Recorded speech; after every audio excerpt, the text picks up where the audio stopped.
he had like freight trains and truckloads of Banana Republic. Police, pull us over. Pull us over. I have a gun. So while we going through the court process, two died, and you know, my lawyer said, well, you know, I can make everything go away if it was Tramel's, and I had a talk with Toot. And what Toot said? Posthumously? Yeah. After he had passed, I had a talk with him. And what Toot say? Toot said, I take all the charges you got.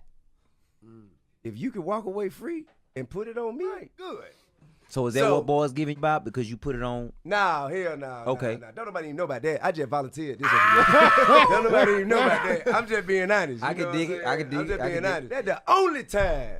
You know what I mean? Right.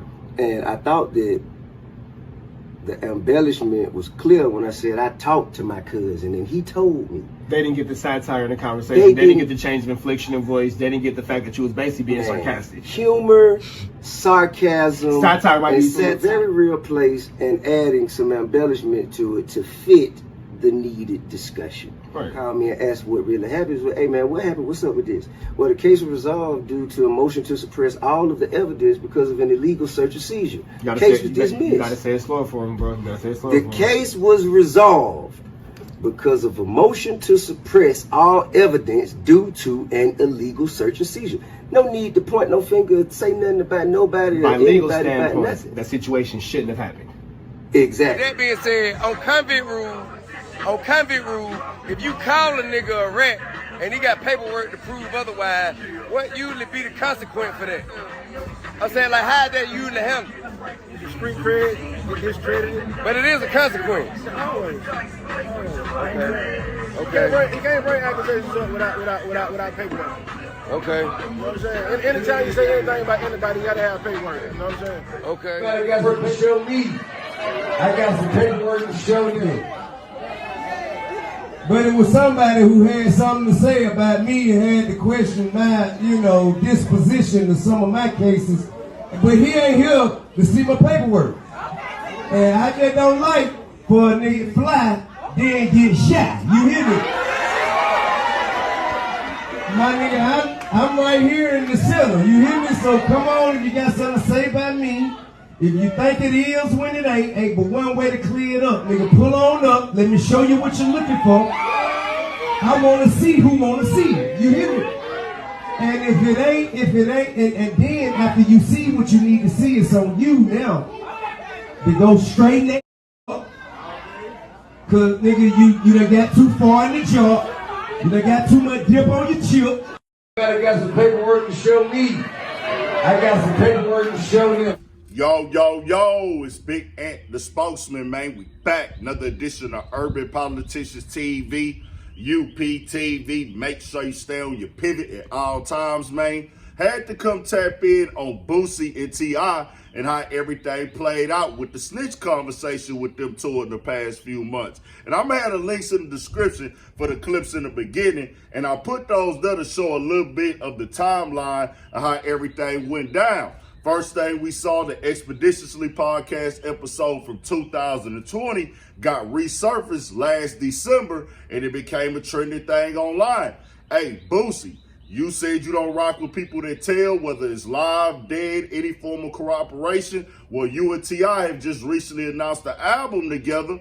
Are you going to stand on this? And this is rap, hip-hop, the online perception and conversation is a lot in this game. They was in the conversations in the comment section. Pressure and Boosie, what's up? What's up with T.I.?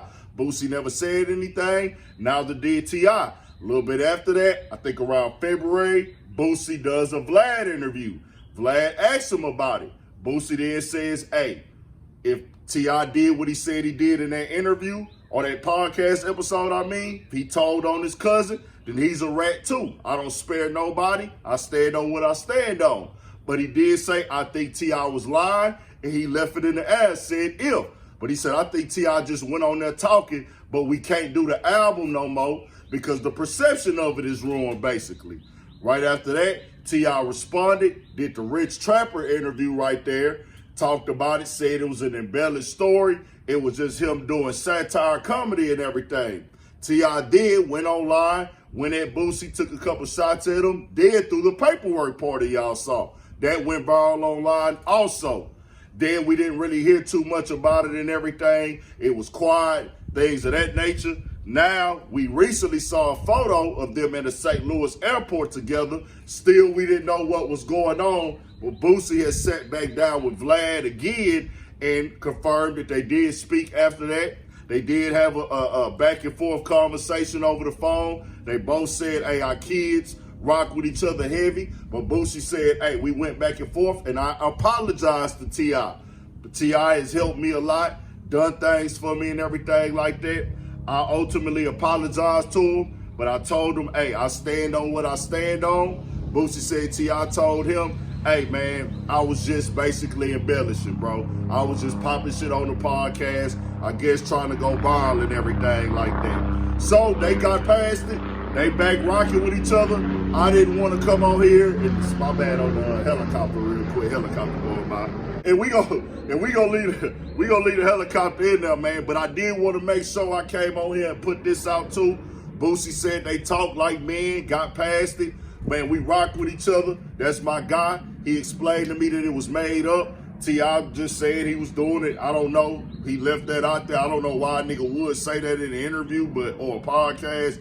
I would suggest nobody do that because this is rap and hip hop, and we can't play dumb to the culture of rap and hip hop when it comes to telling. It is what it is. You know what people are standing on, even outside of rap and hip hop, just black culture, period, bro. You know what that is already. But T.I., Boosie, they back rocking, and that's what's up. Two brothers chopped it up like men, solved their problems, which I never felt that T.I. and Boosie was going to the streets with this anyways. Boosie never made it seem like that at all. Just said, hey, man, I got to fall back from you. It's no beef or nothing like that. But they squashed it now. Everything good. Shout out to them coming together like men and squashing that situation, having that conversation. To the younger generation, see if you ain't seeing eye to eye with your people either, holler at them in person, bro, or call them on the phone, you know. Let it be known, and y'all can get on the line and communicate, most definitely. Tell me what you think. We got more coming, more videos, all that. 1,000 for shit show. Stay on your pivot.